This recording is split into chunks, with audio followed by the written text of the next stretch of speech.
everyone. Good morning, good afternoon, good evening to everyone and to all of you in all over the world. Welcome to the International Water Resource Association's webinar.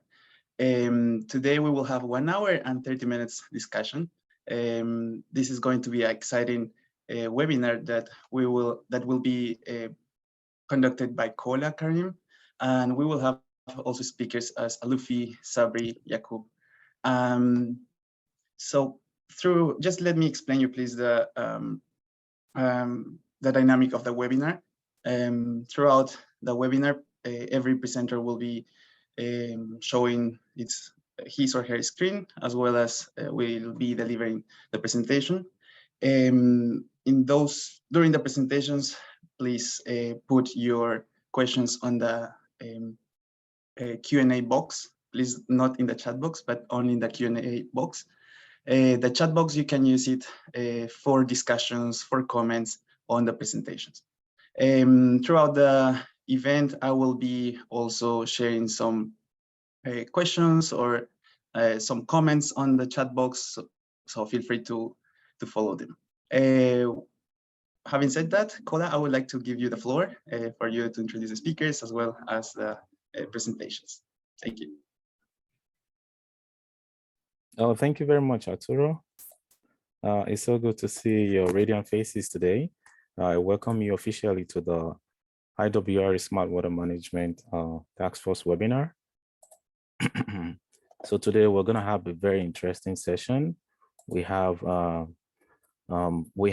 different water professionals from different walks of life to educate us about their research and about their experience in the smart water management field. So we shall have Alofi, and then we shall have Neil, and we have Sabre, and then we have Yakub Nusrat to take us through the smart water management experience. So my name is Karim Kola Yusuf. I'm a water resources engineer and a current PhD candidate in the Disaster Prevention Lab from the Department of Advanced Science and Technology Convergence at the Korean University, Kyungpook National University. I hold a Master's of Engineering and Bachelor of Engineering degrees from Nigeria in Agricultural and Biosystems Engineering from the reputable University of Ilorin, Nigeria. So I'm also focused on smart water management with a little bias for water-related disaster management using artificial intelligence techniques and satellite imagery.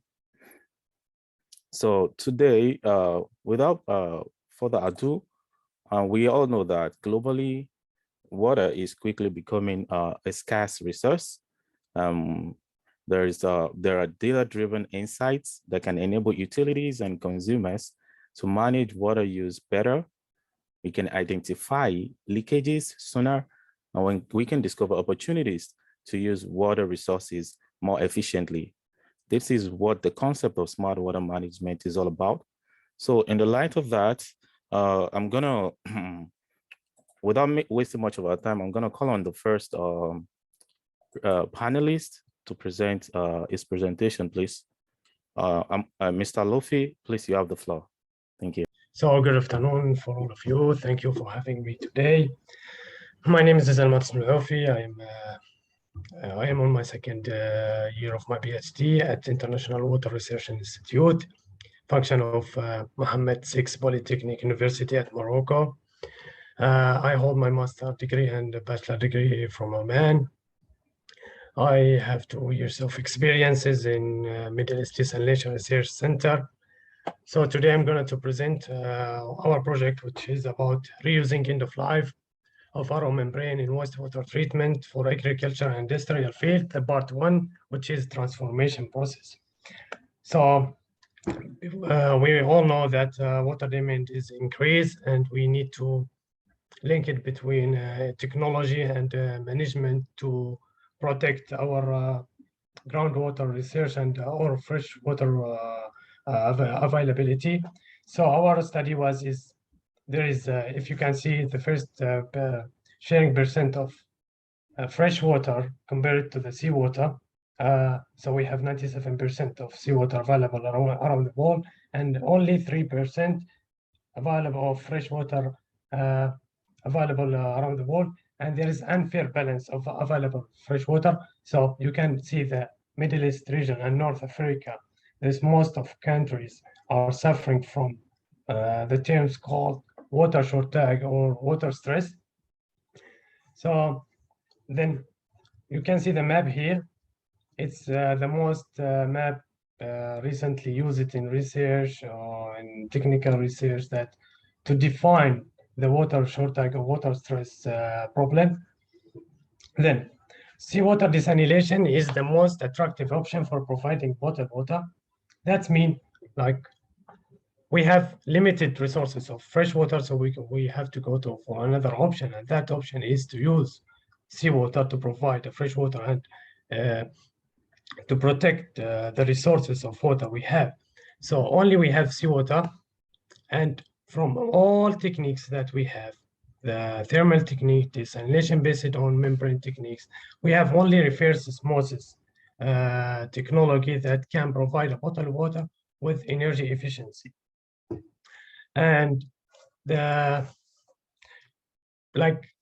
this technology actually we have like many challenges. Environmental, it has many environmental impact. It has many energy also impact for those poor countries. For the membrane itself, there are about 65% of desalination plants around the world using our technology in different size. We have large size, medium size, small size. We have the lifetime of membrane elements. It could be used from 3 years to 5 years or maximum 7 years. After that, we need to replace it. So this discarded membrane with a high number, we talk about 840,000 of all our membrane currently are discarded through the landfill or in the environmental that cause a very challenge for the environmental. So we decided to try to recycle it, to treat the wastewater, to use this, to get benefit from this discarded membrane, to provide a very good, not potable water, but a very good or qualified water for to use it in industry or in agriculture. So our goal is to reduce the cost of wastewater, because all we know, to treat the wastewater, we need it costs a lot, especially the technology that use, the chemicals they use, the process itself, the maintenance, the operations. So if we're gonna go to find a sustainable option for these elements, we can transform it from reverse osmosis membrane to ultrafiltration, so we can give it a second life chance. So to providing additional water supply option for irrigation of sensitive crops, to protect groundwater by treating wastewater before injection. So the main goals is reducing the environmental impact, finding a sustainable solution for discarded RO elements, reducing the cost of wastewater treatment by reusing. Then challenge, always there is a challenge, but the main challenge for this membranes to use it for wastewater is we need to follow the right protocol to save the element after sale, which means there is a protocol announced by Rachel Garcia. She's a researcher in Spain, and Professor Laula. So we need to first, after self, the membrane after self, we need to clean it, then make it wet and cover it by plastic bag and put it away from the sunlight. Then guarantee that no mechanical defect, that there's like, because reverse osmosis, it's use a high pressure, so it might be there's a mechanical defect at the outer shell or inside the envelopes, avoiding all kind of unwanted substance for fouling or scaling. Then if we need to go to the transformation process or option, then we have to discard or oxide the active layer or polyimide layer to transform from reverse osmosis to ultrafiltration membrane. So here is the characterization of reverse osmosis element. Probably most of the membranes, spiral wound, are from the outer design are same, but from the inside, the bore size of thicknesses are different. Also, the number of layers, as we see here in reverse osmosis, we have 3 layers. We have active layer, which is designed to only remove the salt substance. We have nanofiltration and ultrafiltration. So if we want to, we have 2 options to reuse it, this membrane, old membrane. Firstly, option 1 is use it directly to treat low water salinity like brackish water. But that's like we need to make sure that membrane in a good condition and the salt rejection also not less than 98%. Or option 2 is use it indirectly by transform it to ultrafiltration or nanofiltration by dosing sodium hypochlorite and remove the active layer. So our work methodology is the first part 1 is we stored the whole membrane from different plants. We examined the mechanical defect by integrity test, then characterize the membrane from the inside by autopsy, cleaning.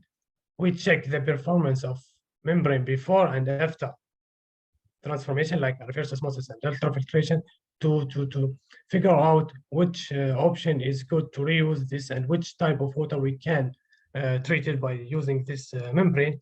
Then later on, we build a wastewater treatment unit using this old membrane. But according to the time, I will just go and explain the laboratory side. So as you see, we stored 30 elements from 2 different sites in Oman, 15 elements from each. First plant, like site A or site 1, they didn't follow the protocol of saving this element. So only we can use only around 45 to 50% from the total membrane, because most of them they are dried and the outer shell are already broken. But the site 2 is totally following the protocol. So from 85 to 90%, we can use it, these elements to treat it low water salinity. This is the vacuum, we call it the integrity test or vacuum decay test, which means we see the pressure losing respect to time. If the pressure are losing in less than 1 minute, that means there is a mechanical defect. So we need to use remodify the elements itself. For the permeability test, we carried on Spanish in IWRA Institute in Madrid, just to see the. Excuse me, Alufi, Yes, could you please speed up, please? Okay. The permeability test is to see the condition of element itself, the rejection of salt, and as you see, we test different part of the envelopes. We find like there is 99 still the membranes can reject 99.5 in average percent from the salt. Transformation pressure, transformation process from reverse osmosis to ultrafiltration carried by dosing 50 NOCl, 15% concentration. Like we built this laboratory unit to see the salt passage.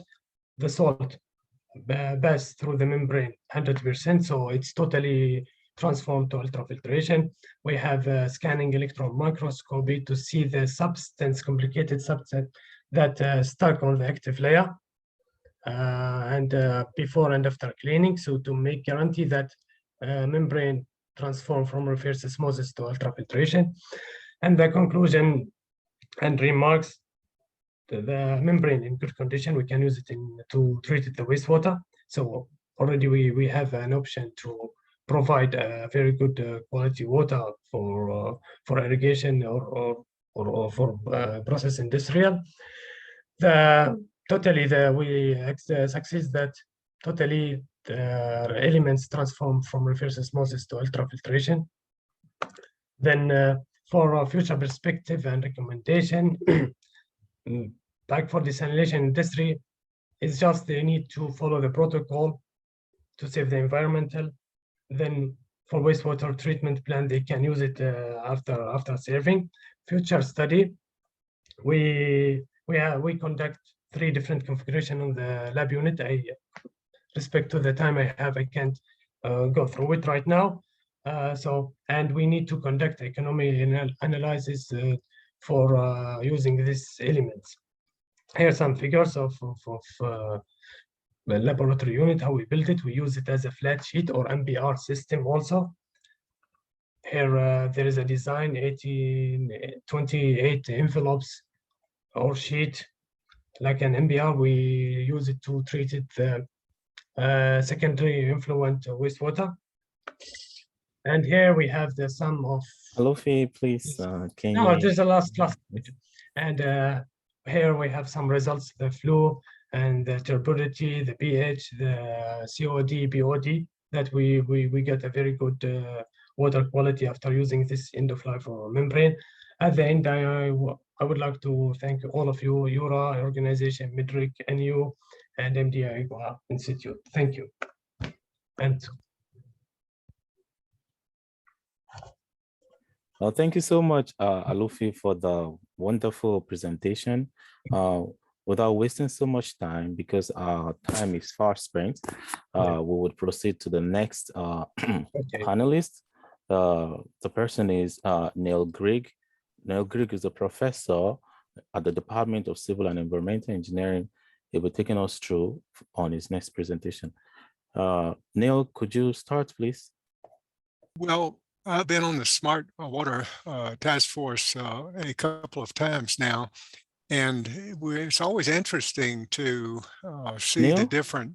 Yes. Could you put it in presentation mode? Could you press F5? Yeah, exactly. That's right. Is that better? No. Is that? Yeah, that's perfect. Okay. So, yes, I'm Neil Grigg, professor of civil and environmental engineering at Colorado State University. And as I was just saying, there are a lot of definitions of what we mean by smart and intelligent systems. And the one that I'm following is generally the water management system that uses new versions of information technology to improve productivity and advance everything that we're doing. And my focus here is going to be very brief, is to show what's going on in the United States in this field. And there are many things going on. It's really interesting to see the advances. What we have in the United States generally applies to urban utilities, where you have, organized organizations that deliver a water supply, wastewater, and in some cases stormwater.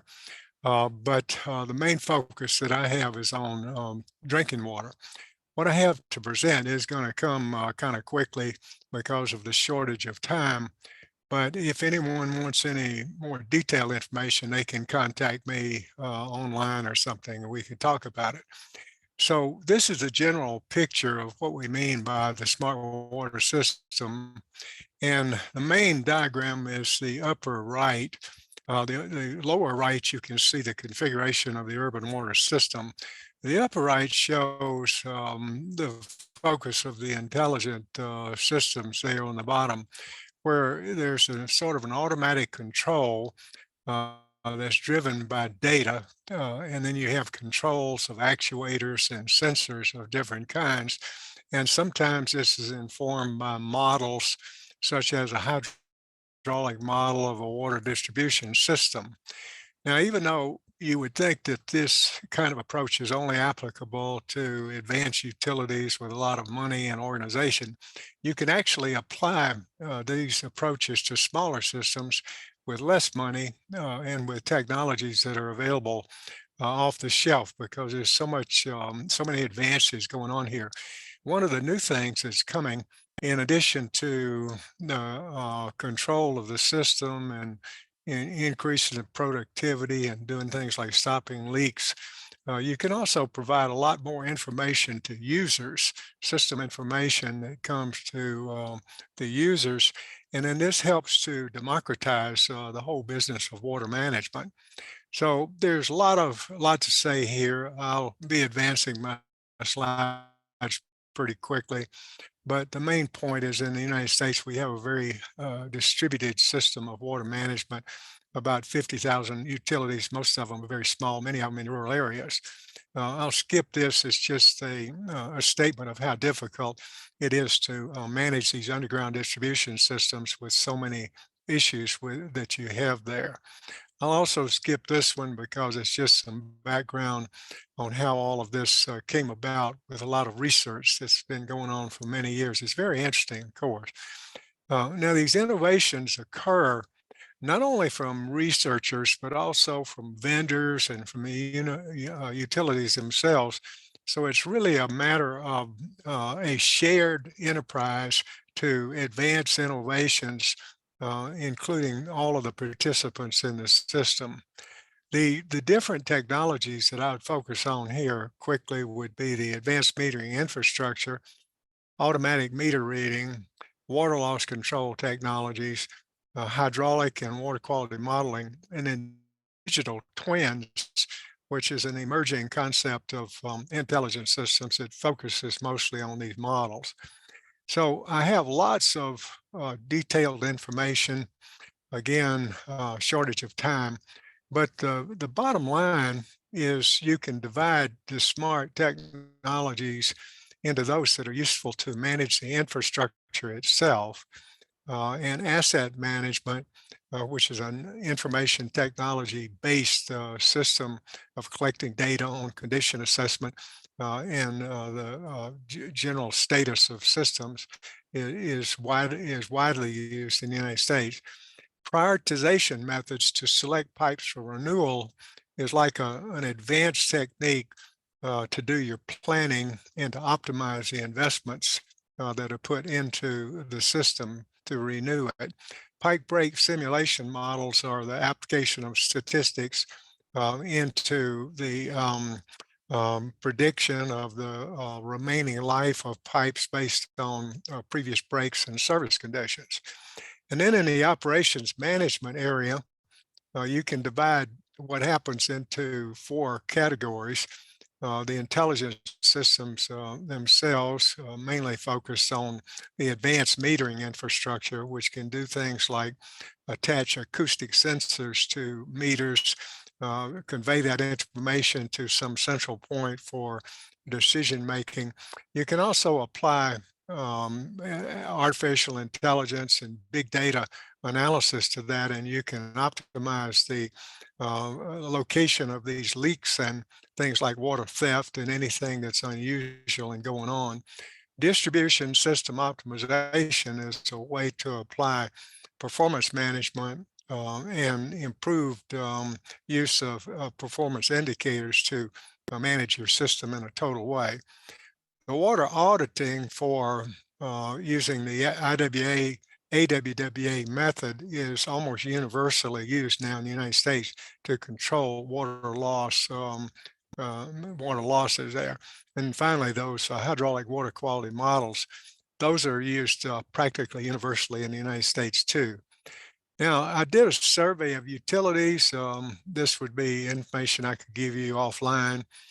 And then I have data on how much implementation we're seeing of these different methods that I just mentioned. I'm going to flip through these slides very quickly, but you'll have the idea that with these different points.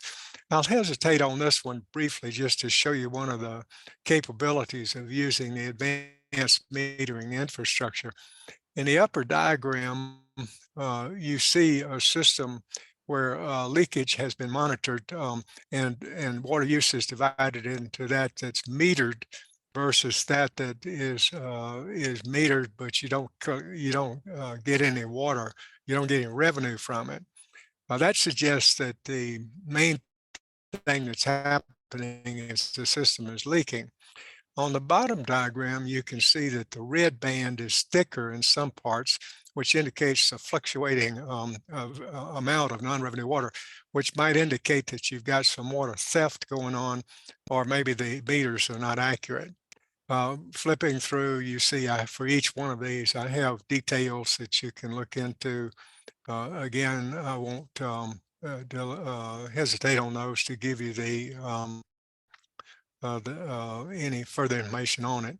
I'm also collecting unusual issues from our utilities as a sort of a research background to see where we may go in the future to probe this so that we can improve the implementation of these new techniques.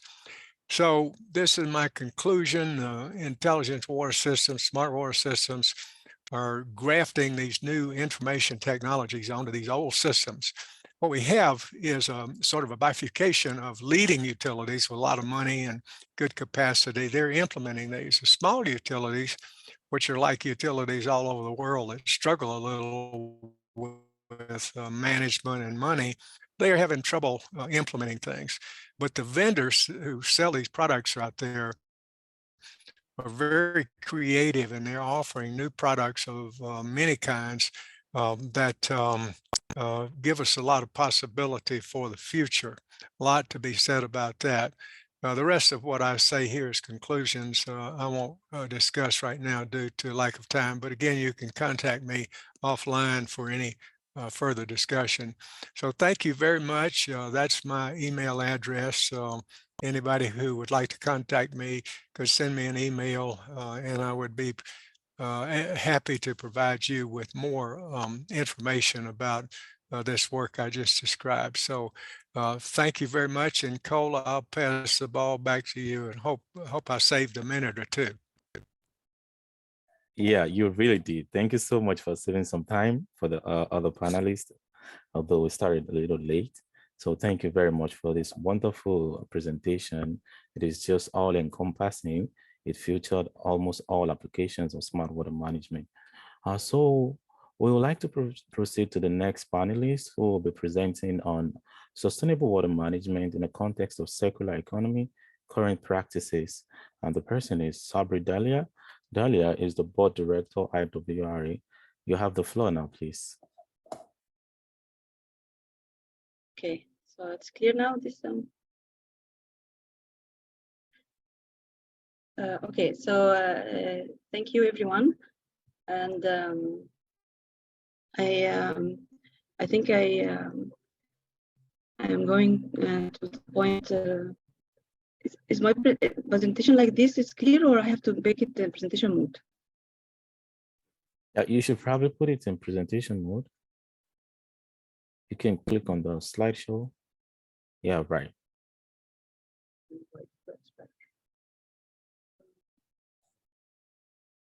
Just 1 second, please. Okay. Okay, so my name is Dalia Sabri, as Kola presented me. I'm my background is civil engineering. I have a PhD in civil engineering from TU Berlin University from Germany, and I'm a board director in IWRA. So my topic now is about sustainable water management in the context of circular economy, and I'm going to show you some examples of the current practices. So we are just, I'm briefly, in the coming few minutes, I will talk about what's smart water management, why we need smart water management, and what are the challenges to implement the smart water management, and the concept of circular economy and what we can do to apply it in smart water management. So just briefly, I want to say that smart water management is referred to the use of technology and data-driven approaches to optimize the use and distribution of water resources. It's in simple words, what smart water management is: water conservation, and the goal of the smart water management is to ensure that water is used efficiently, sustainably, and to minimize waste and any efficiencies. Which could the smart water management, we can use sensors and monitoring systems to track water usages and quality, and implementation of data analytics. Just briefly, we want to speak about why we need smart water management. As you see that around 6% of the world population is living water poverty. Unfortunately, as you see from this map, the Middle East part where I am based is the most water scarce part of the world. You see, for example, Saudi Arabia, the capita share of water is about 86 cubic meter, which is below the 500 water poverty line. Same as in Egypt, we dropped down below this poverty line. So according to the UN, 2 billion people don't have access to safe drinking water. 3.6 billion people don't have public proper sanitation or access to safely managed sanitation. And it was around 2.7 in 2011, and it came up to 3.6 in 2022. Also, this is just show that the coastal areas in the Mediterranean, they don't have any access to wastewater treatment plant. This is why I'm going to see the challenges that we have are, according to the UNEP, about 90% of natural disasters that we are facing right now is climate and climate impacts are water related. Climate change impacts the water cycle. It impacts the rainfall, the temperature, sea level rise, evaporation, and it caused disasters like the floods. We have seen everybody have felt the drought in Europe in the last year, the river erosion, salinity, and storm surges, and which impacts the livelihood and the environment of the people. So this is also just an illustration. As you know, when the water the temperature increases, the water becomes, the evaporation rate increase, and the water becomes more scarce in the rivers, and the increase of groundwater abstractions, and also the decrease in the groundwater recharge due to the runoff, and so the decline of groundwater storage in the aquifers. This is just a view on the SDG 6, which is related to water and sanitation for all. As you see that this SDG is divided into a couple of points that speak about water reuse, scarcity, water quality, ecosystem, and drinking water. And the goal is to achieve this SDG 6 by 2023. This is the example of the current conventional scheme we have in most of the cities, where water, the rainfall, we have the precipitation, and then the precipitation comes down on the ground, and we have the runoff, and the water is used, and then goes to the treatment plants, and then goes to the rivers or to the water channel. So it is not, it is wasted. So what we can do about this, we need to do, we have to have water saving, water reuse, rainwater harvesting, investing in circular cities, and green areas. So how we can apply this? We can apply that by introducing the concept of circular economy in the water, smart water management. The concept of circular water economy is based on to reduce the consumption and recycle the treated water, the storm water, gray water, and wastewater, and then regenerate it and return water to the natural basin. So we preserve the water source, the original water source, and we circulate the water to make the maximum use of it. So, this is the model of the circular economy in water. As I said, that we use the water abstraction. We have the water treatment, and then we use the water in households and different sectors, and then after that it goes to treatment, and then it is reused again. So we close the circular economy, close the loop by reusing water while ensuring the original water source is sustainably managed. So this is that we are looking to achieve. This is the future smart city approach, where we, as I just described, that water will harvest the rainfall, and we use it in different household uses, and then the water is used again for gardening, and then it's used for irrigation, and then the waste is treated and then reused again, and not wasted in the water bodies. Just if in the next few slides, I will briefly illustrate some current practices that we reuse the water. This is an example of the rainwater harvesting system, where the rainwater, when it falls, it is harvested by the pipes, and then filtered and stored in the main tanks, where it can use in car washing, in gardening, and flushing toilets. And then the overflow will go to recharge the groundwater.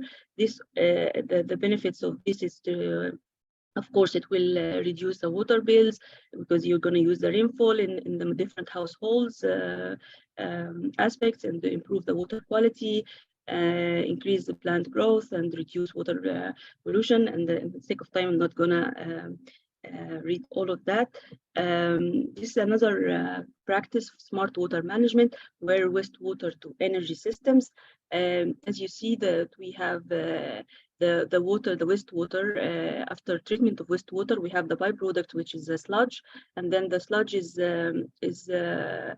dried out and used, and we generate after anaerobic digestion.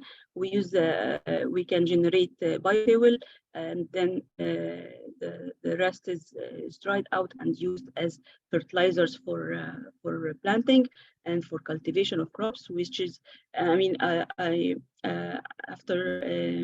some time, I've met some farmers, and they said that the fertilizers used out of this system, out of this process, are the best fertilizers they have ever used, and it increased their crops.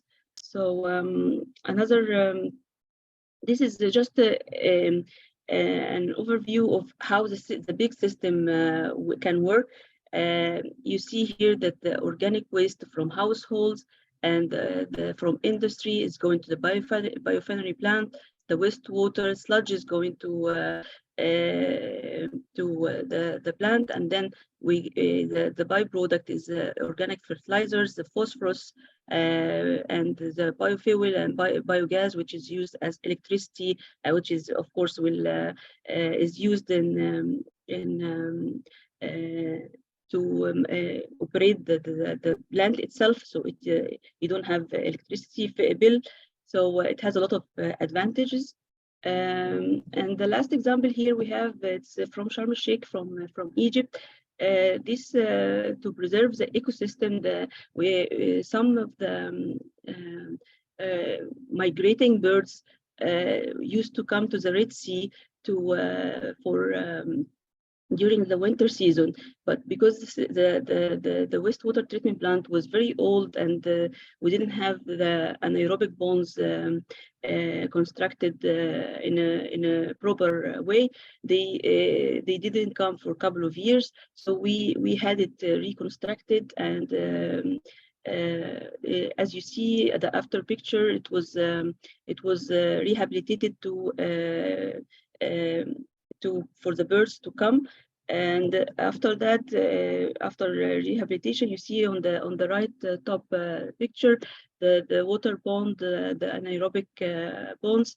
The birds came from started to migrate again to the Red Sea, and this also is helping Egypt to achieve the SDGs in preserving the ecosystem as well. So just the last two slides, I'm just going to talk about the circular economy projects and how we can replicate these projects. We need to show the results, and we need to disseminate the results and make it visible for policymakers and stakeholders in order to receive the financing and the funds for this to replicate these interesting projects. Just a quick overview of the enabling environment that we need for this replicability of water project in the context of circular economy. We need a clear policy environment. We need the regulated tariffs to cover the operation and maintenance cost. We need long experience and well-established operators. And we need the regulation for mechanism for regulating quality and level of service. And of course, we need well-established investment that will help us to disseminate the ideas of these best practices and have more innovative models that will help us to preserve the water and increase the efficiency of the smart water management. Back to you, Kola. Thank you very much. Oh, thank you very much, Dalia. That was a well-packaged lecture. I really learned a lot, and thank you for managing our time judiciously. So without further ado, please be informed that you are expected to ask your questions in the question box, and we will definitely attend to all the questions. And after this presentation, we shall have like panelist discussion, where we are going to rub minds together and share minds across all smart water related fields. So the next panelist will be Nusrat Yaqub. Nusrat Yaqub is a PhD fellow at the University of Karachi, and she'll be presenting on systematic analysis of smart water metering and its potential benefits, a case study of Karachi. Please, Nusrat, please proceed. Okay. This is me, Nusrat Yaqub. I'm the PhD fellow at University of Karachi. Today, I'm going to talk on the topic systematic analysis of the smart water metering and its potential benefits, a case study of Karachi. Basically, Karachi is the coastal city, southern coastal city of Pakistan. And at this time in Karachi, over the years, due to an increase in population pressure, climate and variation in climate, weakened and old age infrastructure and poor water governance, water demand in Karachi has been exacerbated, and there is a huge difference between water supply and demand gap exists in the city. The very first project which was initiated in this city for the water supply provision, it was initiated in 1881. Then after in 1923, then in 1942, 1943, 1956, and 1998. The latest project which we have initiated was in 2006. Although in 2007, Sindh government has also tried to initiate another mega project, which is whose name is K4 project. It was planned that the project will be executed in 3 phases.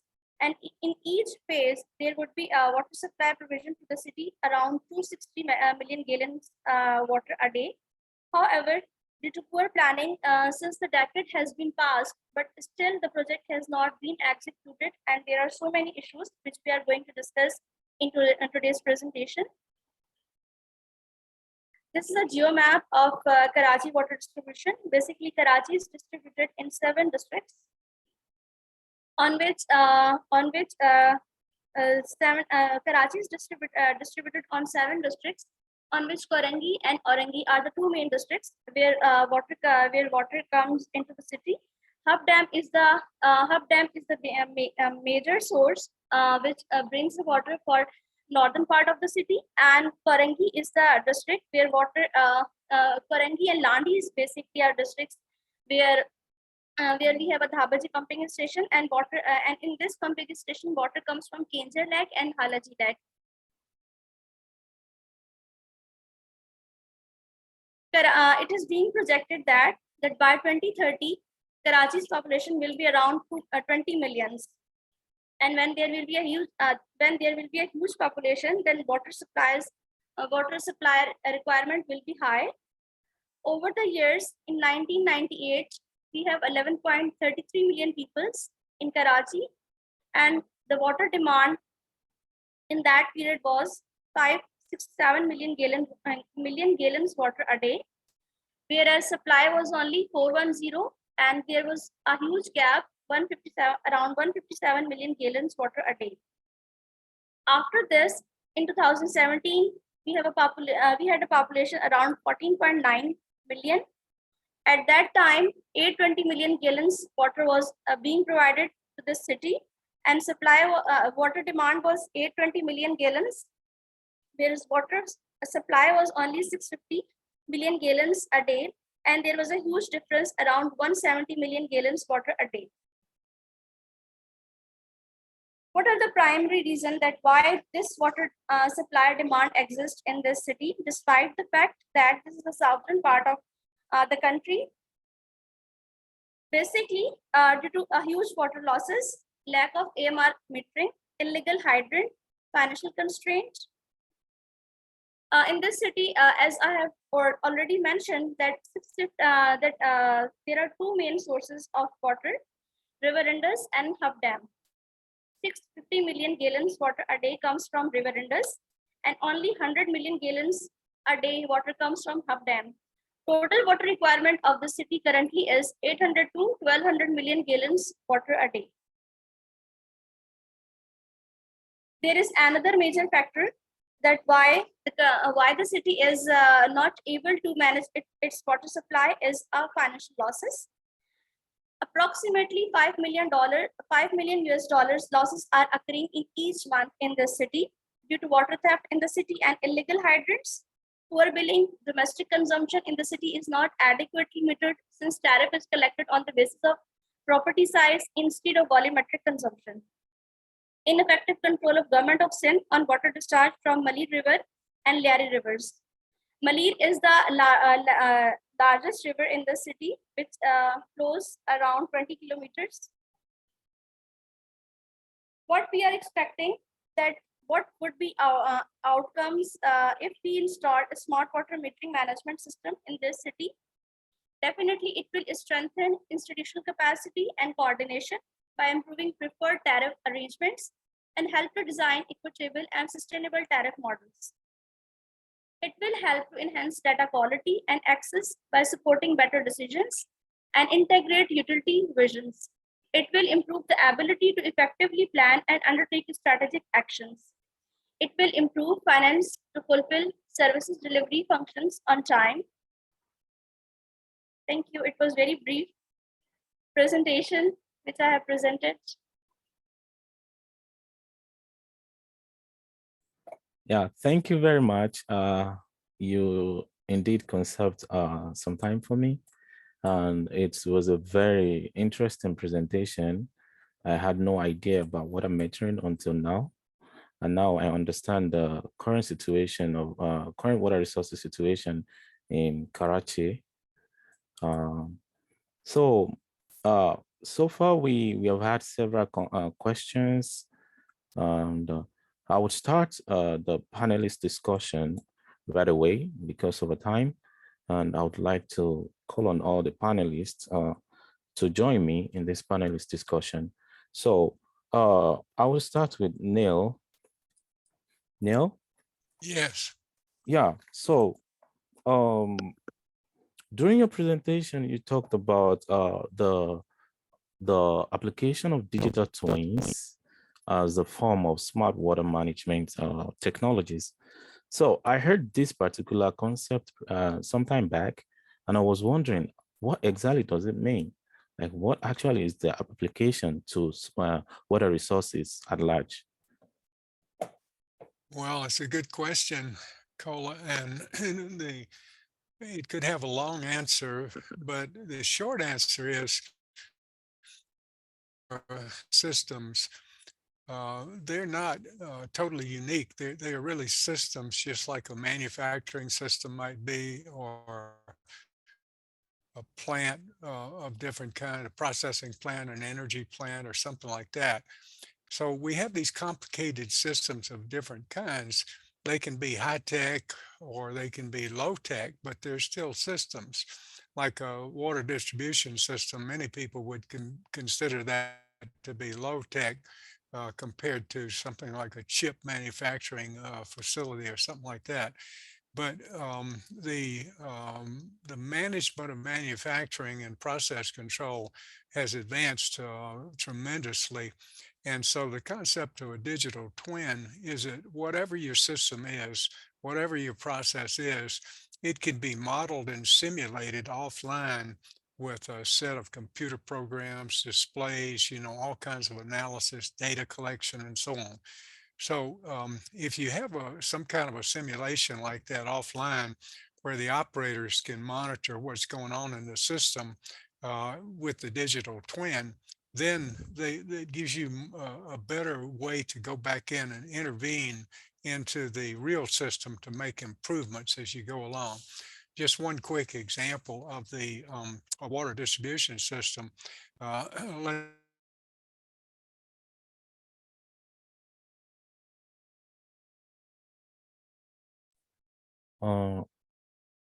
Neil? twin, and you can see what it is that's causing.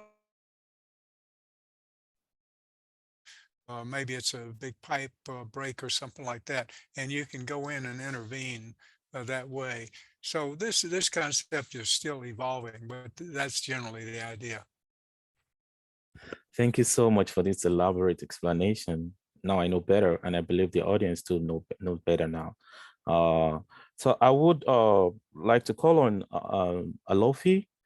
In the course of your presentation, you mentioned the use of membrane technology will help to reduce environmental impacts. Could you please expatiate? Well, if we have two environmental impacts caused by the plants, especially seawater plants. We have the membrane element itself and the brine concentration. So currently, many organizations and institutes that work to find a way to reuse these elements, like some of them for ultrafiltration, some of them for word osmosis, which is a new technology using lower energy for dilution of seawater and wastewater. This is something else.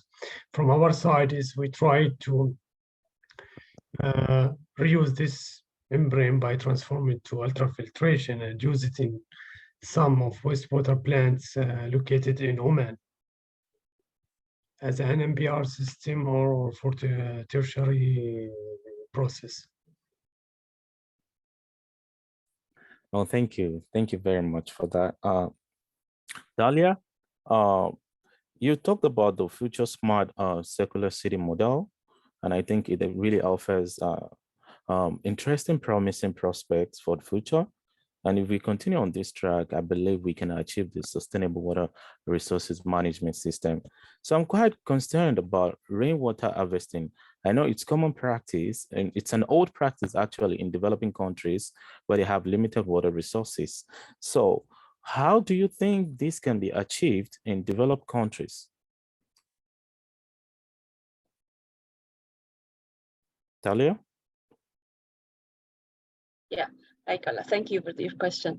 Well, actually, I think it's already practiced in some of the rural areas even in Egypt, in Jordan. I know a lot of people who constructed this in their houses to harvest the rain because they receive a lot of rain and it's the water is wasted. So they use it for the household, as I said, the household purposes. So in order to, I think to replicate this or make it widely used, we need to disseminate the idea between people and help them to implement this. It's not a very complicated technology. It's a simple one. So I think this also adds to the ease of dissemination of this technology. So we can help them to implement these small tanks in underground close to their houses, so they can make use store the water and use it in different purposes. Cola, could I add a comment to what Dalia said? Oh, yes, please. Yeah, it's a really interesting concept and a great question. here in the United States, rainwater harvesting has a sort of mixed record because we have so many different situations. Here in Colorado, for example, it is illegal to do to do rainwater harvesting because of the water law that we have. Which is kind of a funny thing, you know, but you have on the one hand something which is desirable to capture the rainwater. On the other hand, it's prohibited. But now we're seeing something really interesting in California this year. We had record rain and snow. They went from extreme drought to extreme flood because of the atmospheric rivers coming in from the Pacific, you know, which many people might think have a lot to do with climate change. We'll have to see about that. But the rainwater, all of this flooding is going back to the ocean without being used because of a lack of storage facilities. And so the state of California is now looking for ways to capture some of that precipitation and inject it underground or somehow to use it in a much better way than in the past. We're not going to be able to build a lot more large storage reservoirs. So we need some way to capture that, you know, with groundwater. And I think that's another dimension of this big problem, well, of the problem of using it at a household scale, you know, at a larger scale like that. That's quite insightful. Thank you so much for your contribution. Nusrat, you talked about water metering in the Karachi region. So I'm quite concerned about the economic implication. How cost effective is your technology?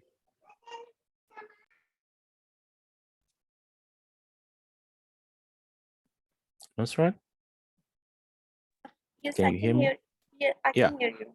Did you get my question? Yeah, I got your question. Basically, unfortunately, in Karachi, we have not still installed a smart water metering infrastructure. And this is the prime reason that there is a huge water theft is occurring, and it is causing financial losses to the city. Okay. Nusrat? Can you hear me? Her mic is muted. Oh. Okay. I can. Yeah, please proceed. Basically, as I have shown in my presentation, that there is a lot of illegal hydrants in the city, specifically in the northern part of the city and the southern part of the city. And because these illegal hydrants are existing because we have not yet installed any measurement over there, and we have not any specific amount that how much water is being theft and being stolen. And this is happening because water is not basically water pricing is a major issue in this city. We are not basically charge a price on the basis of water consumption, but we are charged the price on the basis of volumetric analysis, like how much property size is there, and how much we are not taking this thing that how much water is being consumed over there, but we are just taking that how much property size is there, like it is how many yards the plot or the building is, instead that how much water is being consumed there. So I think so there should be some kind of measurement accuracy. Yeah, thank you so much, Nusrat. So I'm going to take some questions from the audience now. So I'm currently having a look at the question chat box. So one of the questions here is directed to Dalia. It says, is the concept of environmental flow assessment relevant to water budgeting for the smart water management? I think this should go to Nusrat, right? Or can you take the question, Dalia?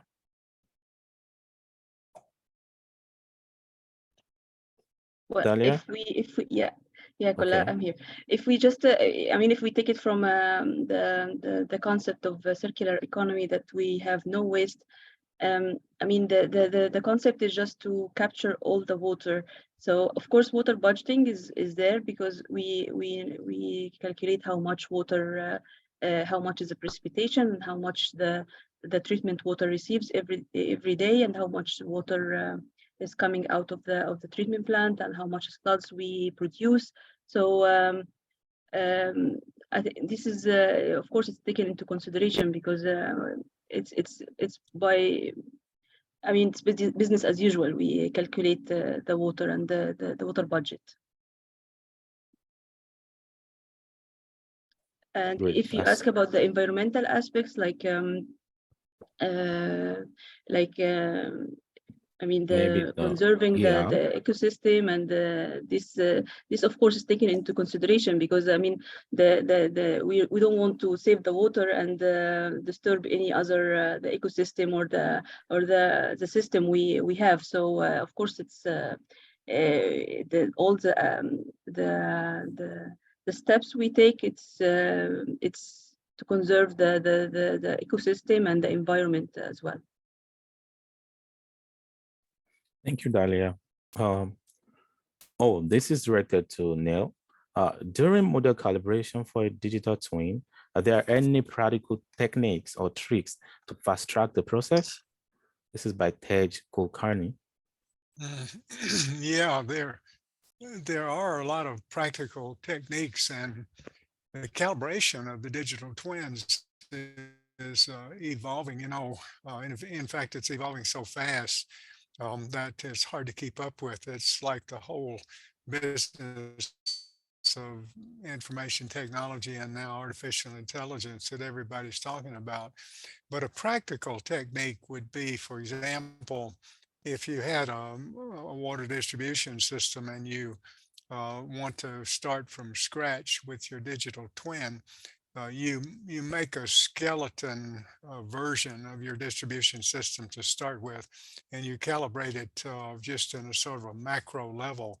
And if it begins to look like it's a good replication, then you can proceed to add detail as you go along like that.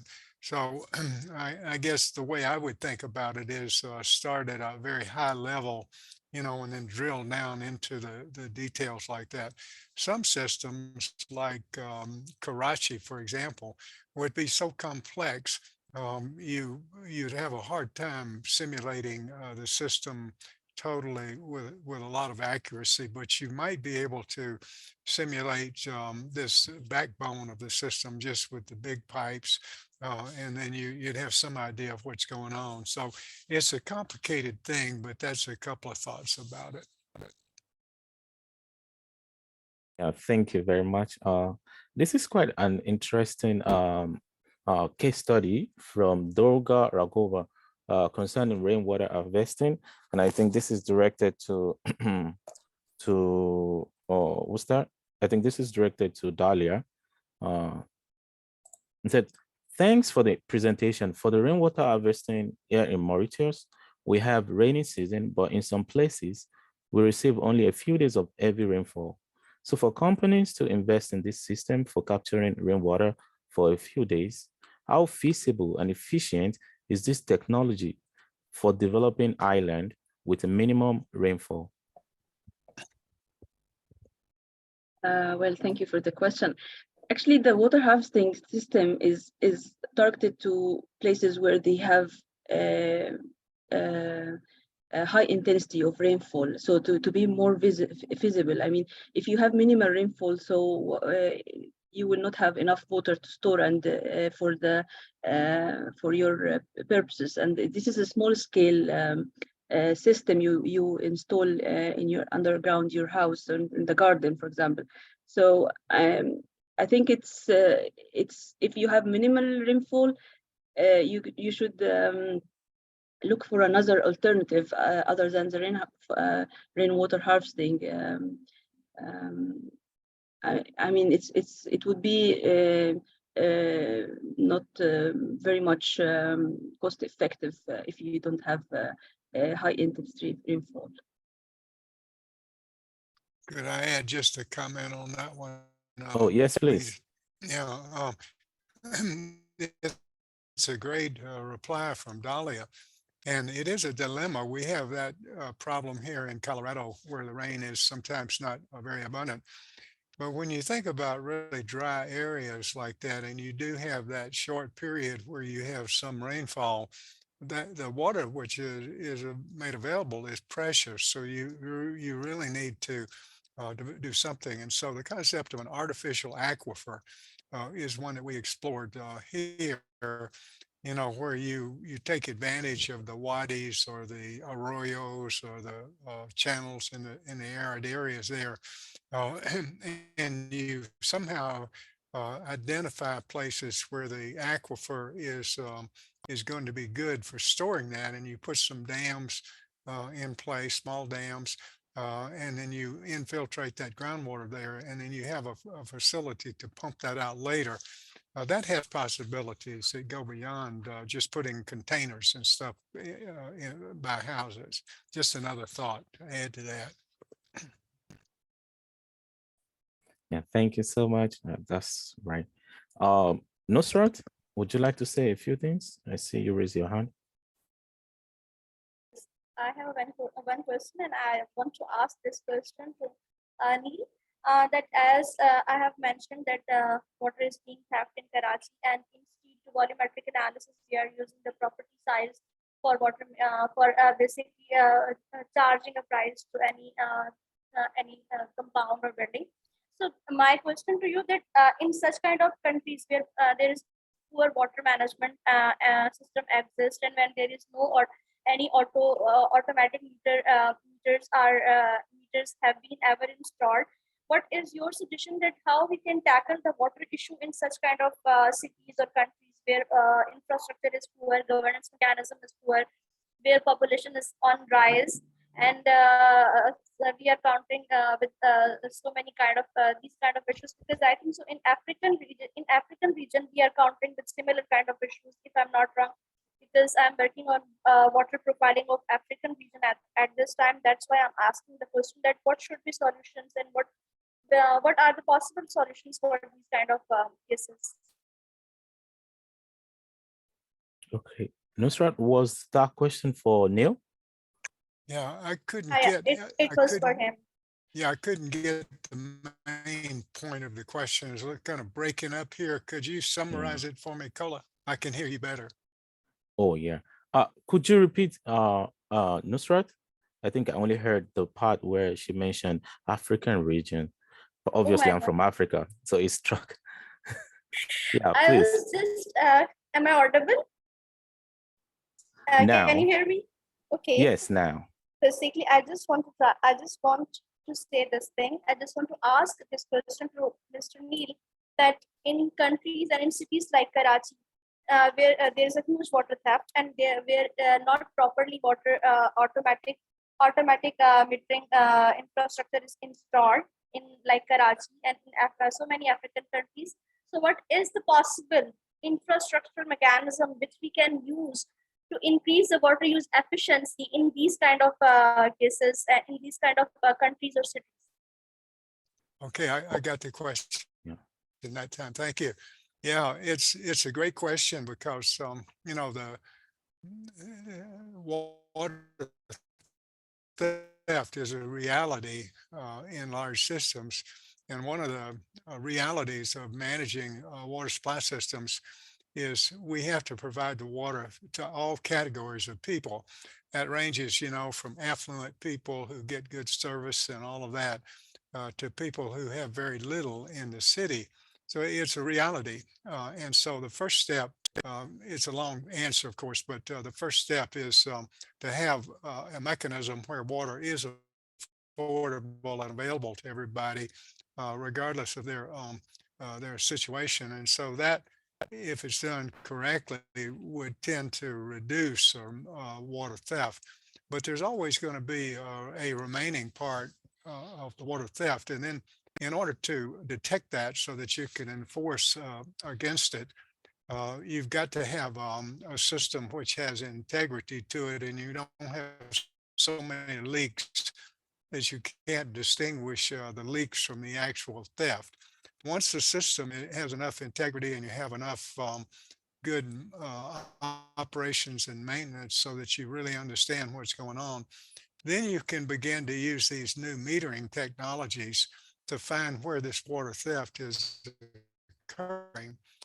And it's just like yesterday, we had a presentation here at Colorado State University about the problems of Mexico City in providing water supply. The city is divided into an affluent zone and other zones which are just the opposite of affluent, and with a lot of migration coming in. And so the water authorities don't have control of those systems, but they do have control of the backbone that delivers water in a large in a wholesale level to those zones like that. So starting at the bigger systems and gaining control of it there using metering technologies and understanding what's really happening would be the first step. It's a very complex thing, but of course, if you have a water utility that's run well, the people will be interested in implementing those new technologies and advances like that. And there's great possibility to improve things a lot. So it's a complicated question, and and the answer would have to be very long to respond to it. I think an answer is going to take more than this webinar, right? Yeah, well, that's the subject. It could Well, be another webinar would yeah, be, you know, the practical issues of dealing with problems like that, and yeah, what utility managers can do with the means that they have available. yeah. All right. I'm quite sure that we have capable hands at the Smart Water Management Task Force members, so we may probably consider a webinar soon as well. Thank you for your suggestion. I hope when we call you again, you're still gonna honor our invitation. So another question from Wesley. Wesley is quite curious about drought years, and this question is posed to anyone. During drought years, how do you decide water allocation among various water users? Anyone? You're talking about during drought? Yeah, during drought. How do you decide water allocation among various water users? That's a very great question, because it gets down to the concept of water law that you Yeah. have. And hopefully you have a system where you can distribute water equitably among people according to their needs. You know, it's really a social question as well as an economic question. Here in Colorado, we have a water law system which is not equitable. It has to do with ownership, and who got there first gets the water. That's not an equitable system. And so we have a big problem with that. So I guess the short answer is you need to develop an equitable approach that's fair, and have a drought response plan in place before the drought occurs, so you can automatically implement that system without a lot of controversy and conflict. Yeah, that's right. Because I think water use varies across all consuming water users. It depends on the amount of water required for a certain task.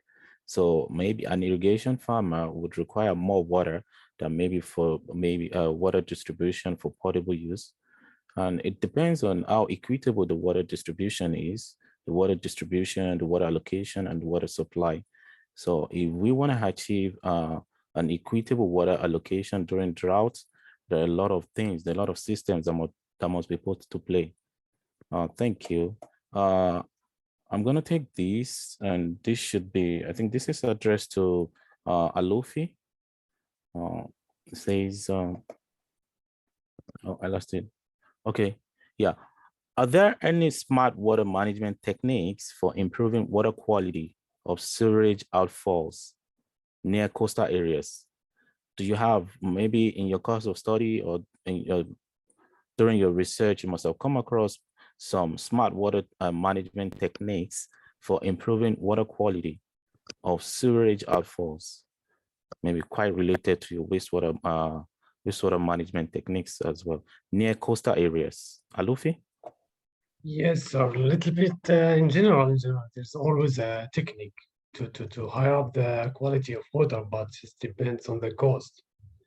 Always there is a technology to like higher up the quality of water, but it's like in distillation, we have somehow membrane distillation. It can provide a very, very pure water from the seawater, but still the cost, it's need more thermal energy.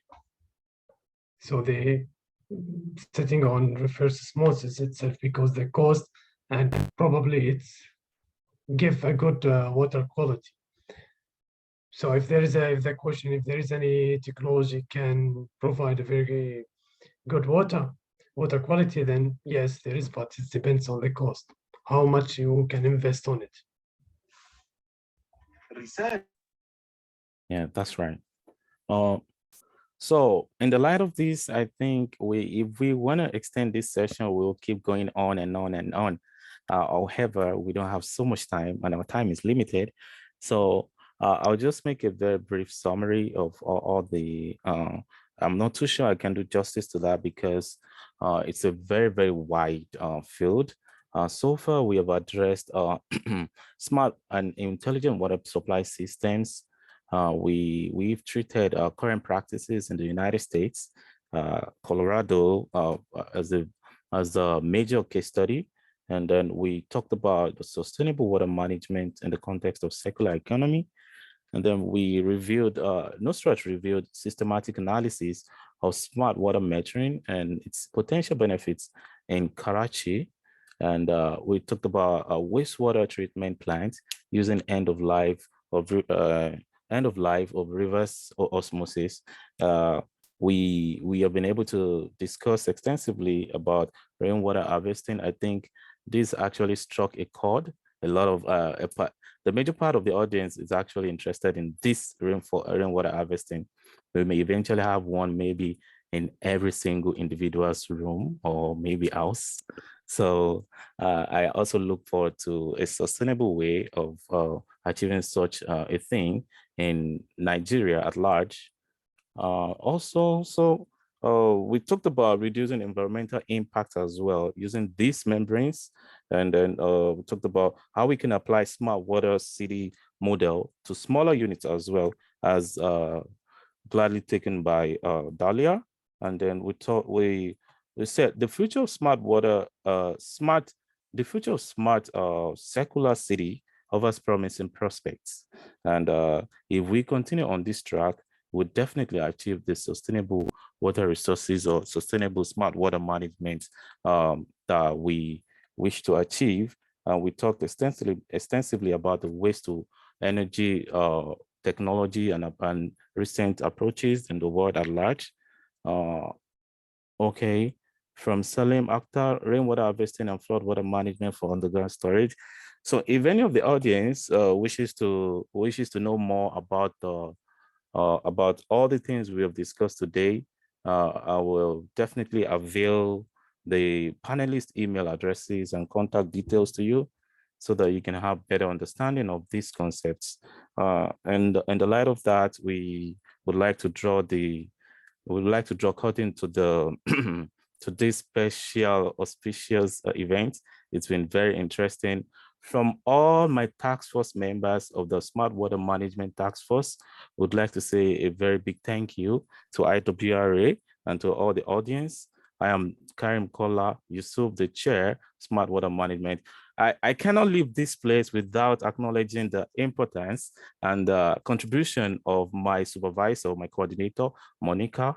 I know she'll be somewhere listening and ensuring that she puts everything in place right now. And then I also want to thank Arturo. I want to thank all the webinar office committee members. I want to thank IWRA at large. Thank you so much for this wonderful session. Have a wonderful night, have a wonderful morning, have a wonderful evening wherever you are. Have a blessed day. Bye.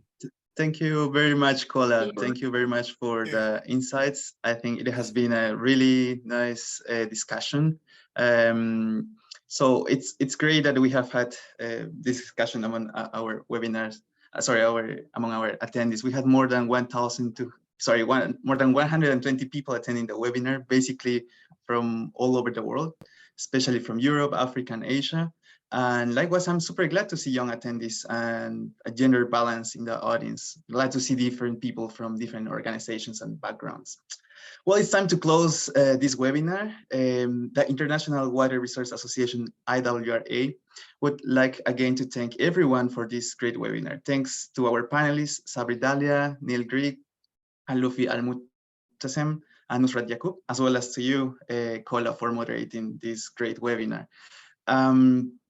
I hope that you all found the insights provided by our panel during this special event, and I hope this is generating a lot of creativity about your own work as well. If these presentations left some interest on you about, in learning more about the topic, please check our LinkedIn as well as our webpage, and let's continue the discussion over there. In a few days, we will have the presentations and the webinar recording on our website. If you are interested in knowing more about the association or becoming a member, please go to www.iwra.org. And finally, I would like to invite you all to our next webinar on April the 25th at 4 p.m. Central European Time. The webinar will be about the transboundary aquifer laws and human rights to water. More details will be available in the coming weeks through our communication channels. Well, on behalf of the whole IWRA office, thank you very much to all of you for attending this webinar. Have a great day, afternoon, or webinar, whatever you are. Have a beautiful day. Thank you much. Bye-bye. Thank you. Bye-bye. Thank you.